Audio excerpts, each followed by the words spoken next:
Welcome to This Week in East Brunswick. This week, rabies has come into the township. Mike Mansfield, Animal Control Officer, talks about what you should and shouldn't do if you come in contact with a rabid animal. The Challenger Division of Little League is off and running again this year. And the governor honors teachers from East Brunswick. Abraham Lincoln made a special visit to East Brunswick to talk to fifth graders.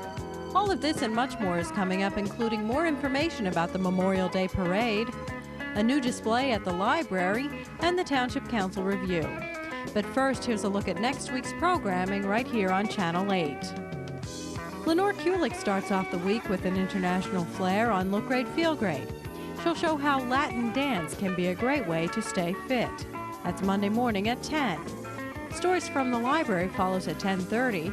And on Tuesday evening, Paul Hansen and guest Tom McNeil discuss a mutual funds timing program on You and Your Money at 7:30. On Wednesday evening, learn about the social studies curriculum at East Brunswick Public Schools on Spotlight on Education at 7:30. At 8 o'clock, Laura Ivan finds out what motivates teenagers to volunteer for community service. That's on 18, Growing Up in East Brunswick. Thursday night at 7 and 8, This Week in East Brunswick returns. And at 7:30, Anne-Marie Anderson goes on location to St. Peter's Medical Center for an update on its recent expansion. That's on Let's Talk Health. Check the Channel 8 Community Bulletin Board for Saturday's repeat schedule and for announcements of local events. How do you do? I'm Mike Mansfield, East Brunswick Animal Control.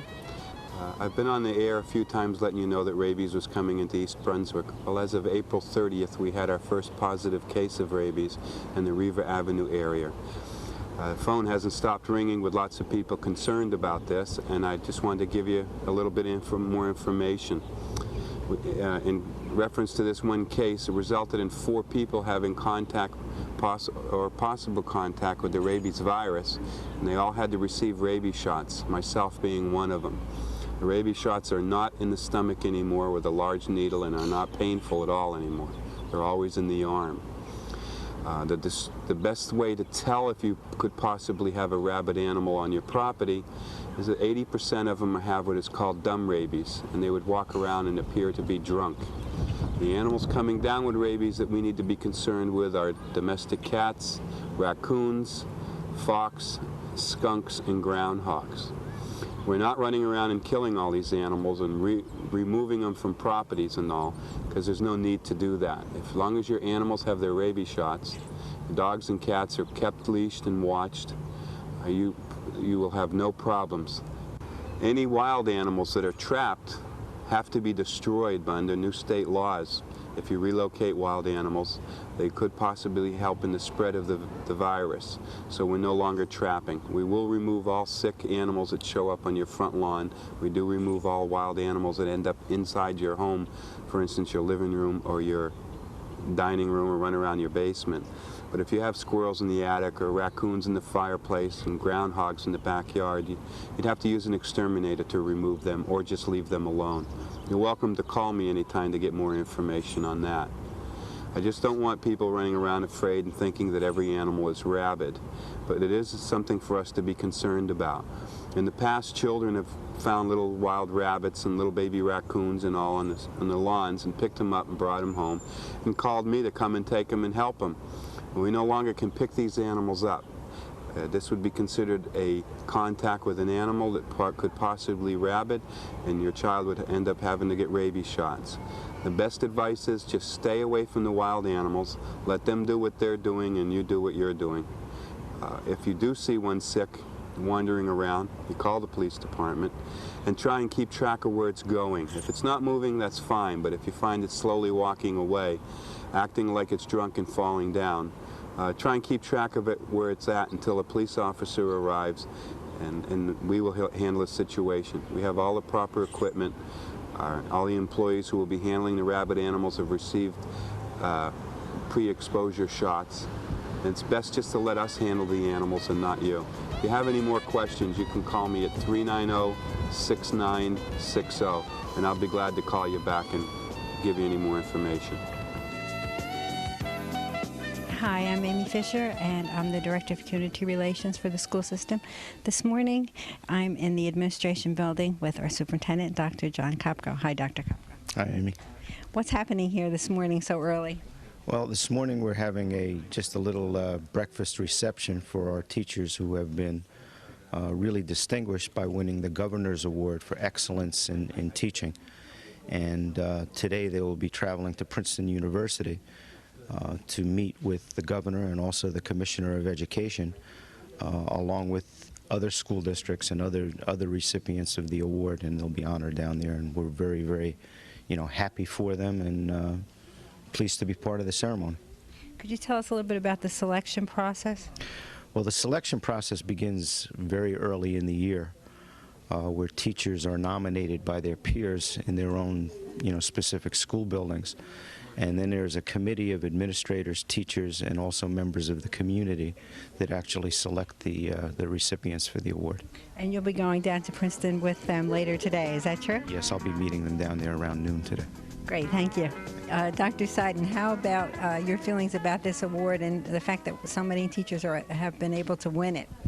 Well, I'm very pleased for the teachers that they've gained the recognition that they have.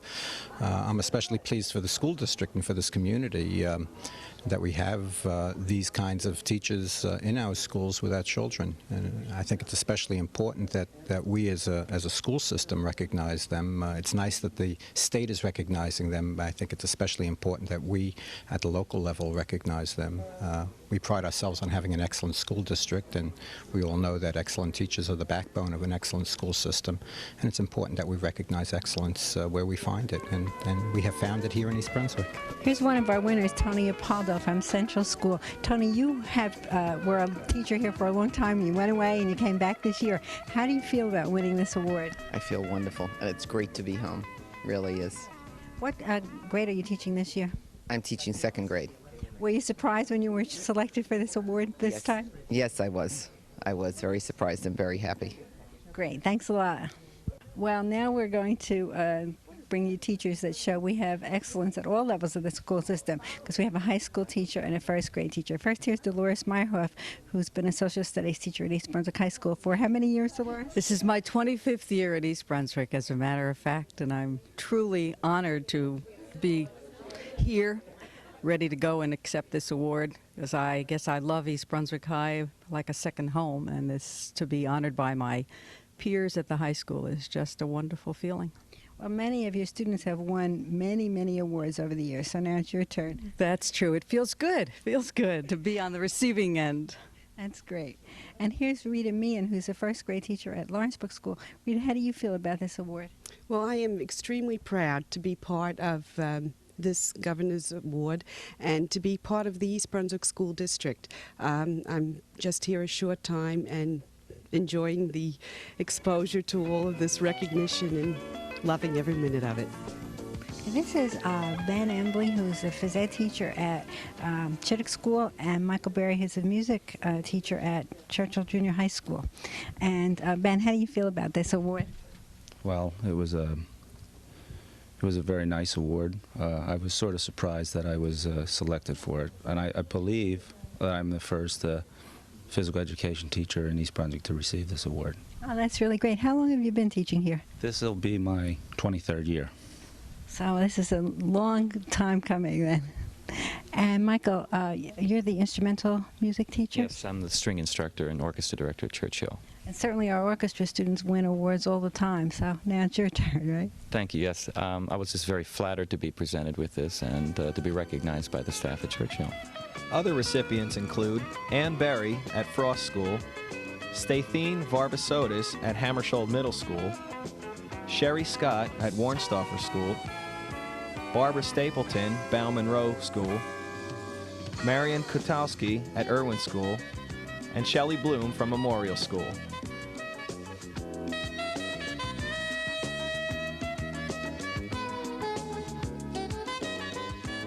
Players in East Brunswick's Little League Challenger Division took the field again last weekend for their third game of the season.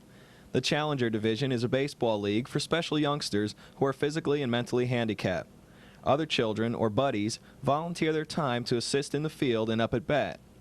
The present league is made up of 2 teams, sponsored this year by the Policemen's Benevolent Association and Panasonic. Ellen Devine, co-director of the league, hopes to expand next year to possibly 4 teams and involve other districts to increase the competition. But for now, to see the children participating in the game of baseball is a great experience for everyone involved. If you'd like to volunteer or just come out and see a game, contact the East Brunswick Little League or Ellen Devine at 251-1816.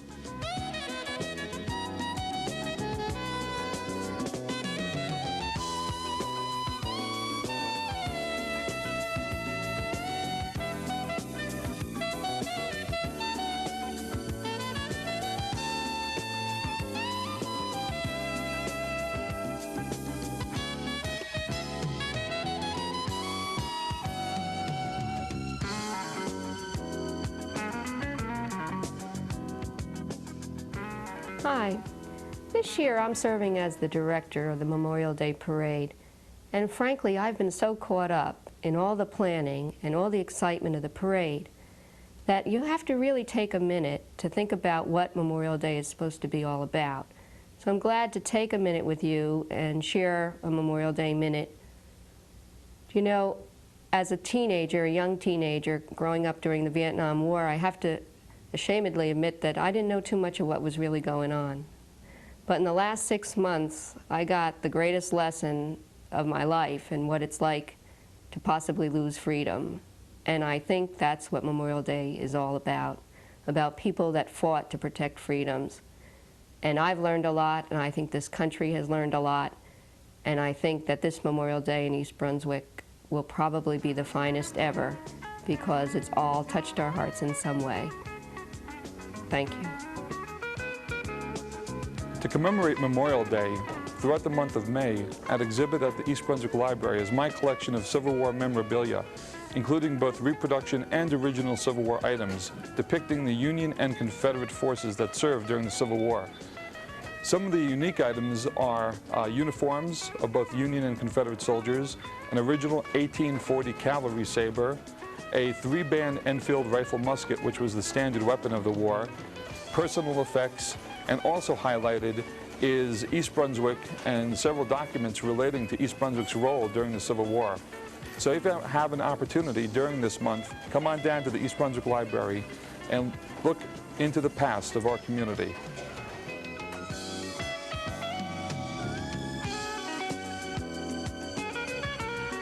It's time again for the Daisy Spring Fair, May 22nd through the 27th at the Middlesex County Fairgrounds.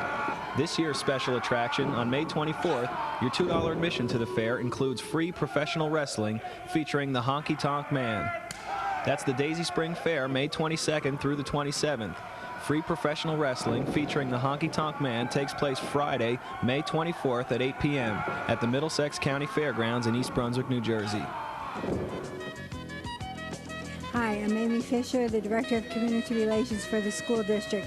Tonight I'm at East Brunswick High School, where students from elementary schools are receiving awards for having their work on exhibit in the East Brunswick Public Library during Youth Art Month. At the same time, high school students are doing demonstrations in various art media, and we're going to be seeing some of their work and talking with some of their teachers.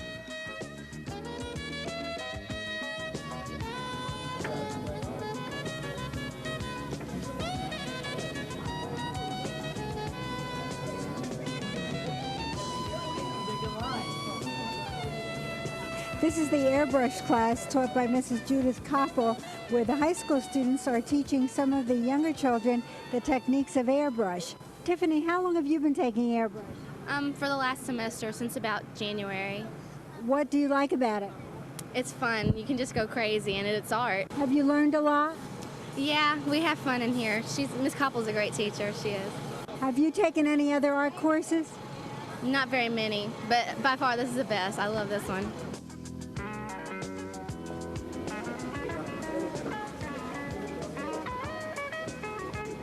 We have a mixed group of students here, workshop that's the advanced students and introduction to ceramics students, working on various forms of ceramics, hand building, the potter's wheel. There's a girl working with coils in a press mold over here. There's a girl working in the back building coiling by hand. But most people are especially mesmerized by the people working on the potter's wheel, as you see the 3 students back here.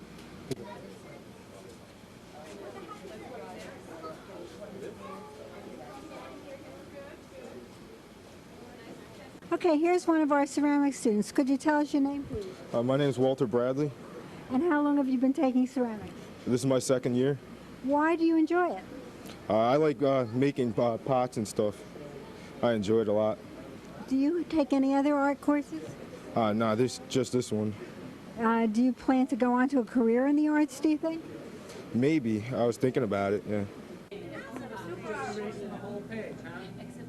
This is the graphics arts room, and I'm with Mr. Bill Murphy. He's going to talk to us about computer-assisted art. Hi, Bill. Could you tell us about some of these things that you have on display here? Well, we have all computer-generated pieces of art. I have one behind me, this large piece. The original was generated on the computer. The final piece was generated on the computer. The students are learning to use a couple of different computer programs. One is a paint program called Super Paint. The other is a desktop publishing called PageMaker. The other piece up at the top here was also computer generated, as were the pieces out in the hall. Our basic idea for the kids when they leave here is so that they think computers. A lot of them are going into art, graphic arts, even desktop publishing itself, so that when they leave here, they'll just be able to have an idea of what the computer can do.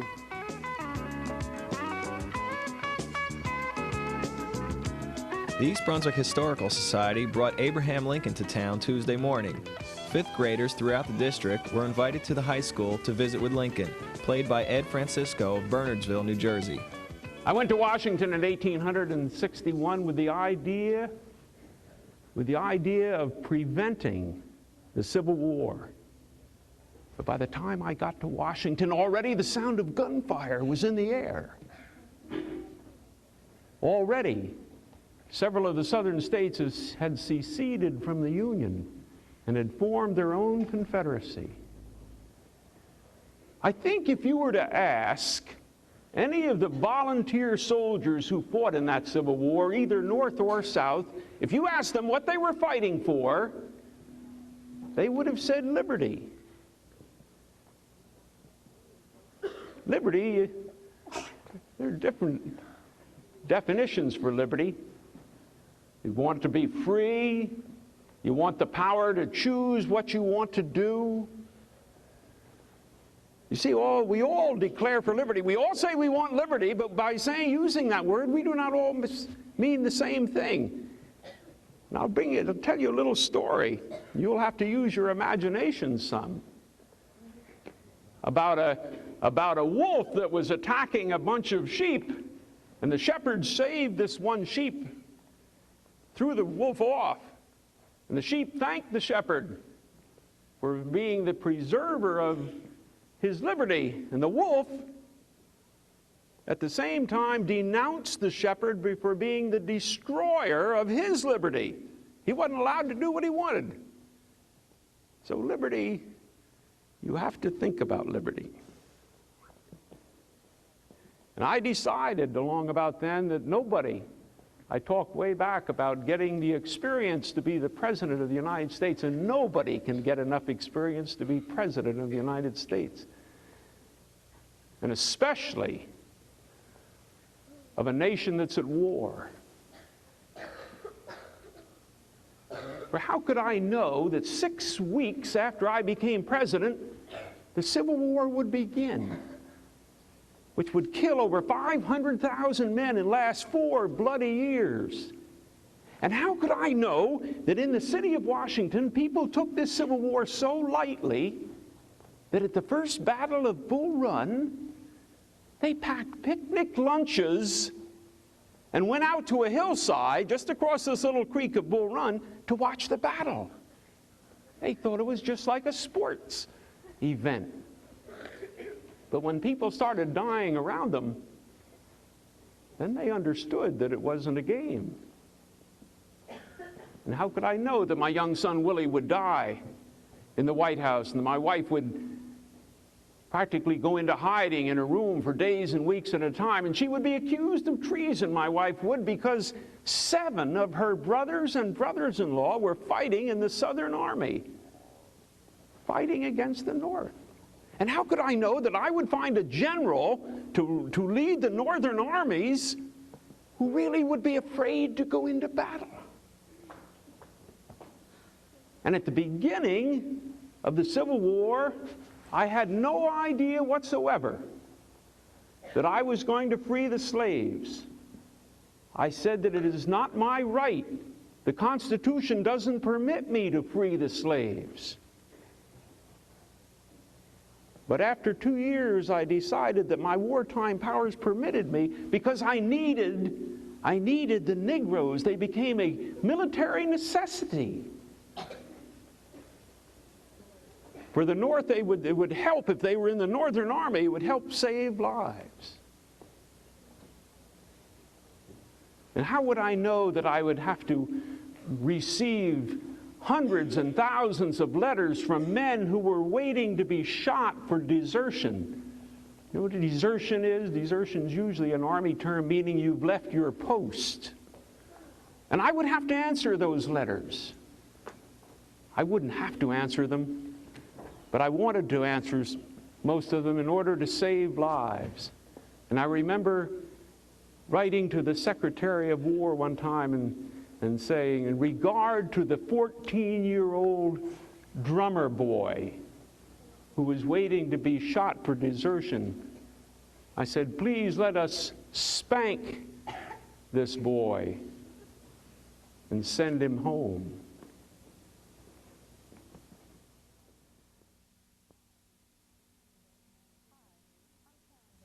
Hi, I'm Karen Bourque, Manager of Recreation for the East Brunswick Township. I'm here today just to tell you very quickly, don't forget the Memorial Day Parade and the Veterans Ceremony on Sunday, May 26th. I need to tell you that this is going to be the most spectacular parade you've ever seen.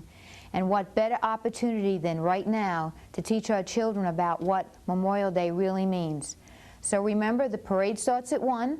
The ceremony for the veterans starts at 3 at the flagpole at Civic Center. I hope to see you there because we'll both be rewarded for it. See you there.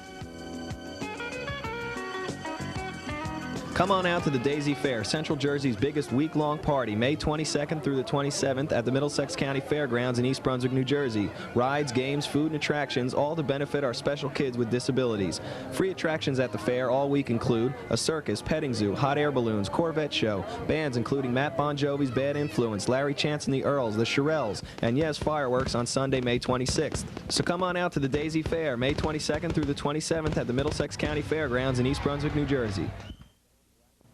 At Monday night's council action meeting, council members adopted the 1991 $31 million budget. The property tax rate will be 78 cents per $100 of assessed value. That's a 1-cent drop off the original proposed rate of 79 cents. Council members expressed their views. I think that obviously you hear a lot of politicians promise lower and lower taxes, but very few come through. And I'll tell you something, as a mayor, Jack Sinatra has come through time and time again. And everybody should be proud of this budget, and I think the residents of East Brunswick should be proud of this budget. Even I am going to vote yes. I think under that other administration I voted no 8 times.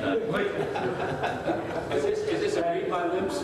As tough as I am, I mean, when you got a municipal budget and you drop it a penny, I mean, what more can you say? There's no increase to the people of East Brunswick in relationship to the municipal budget.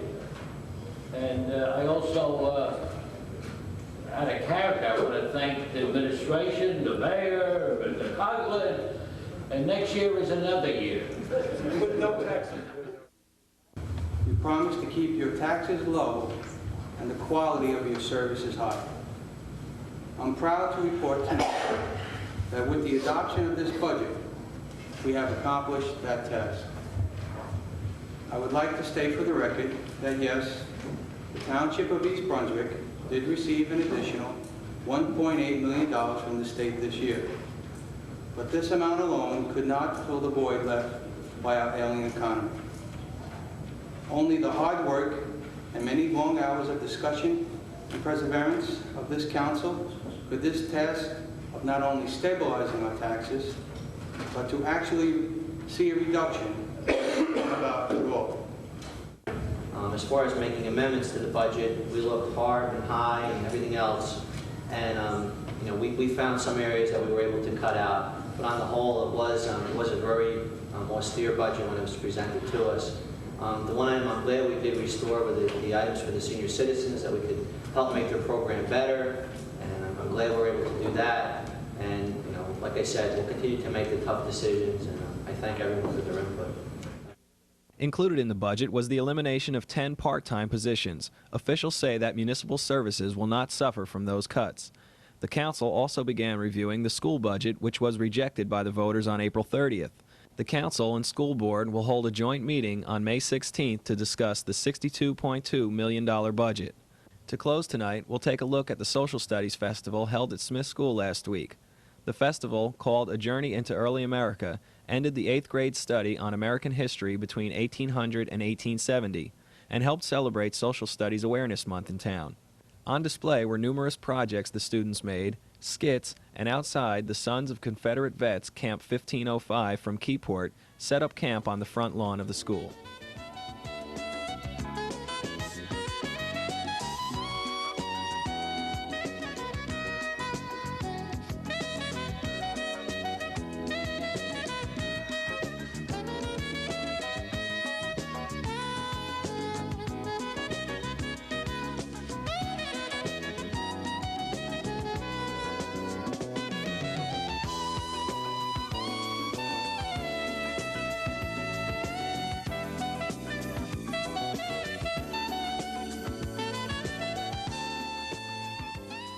Makes perfect sense. They're taking away rich farmland for almost nothing. How would we go?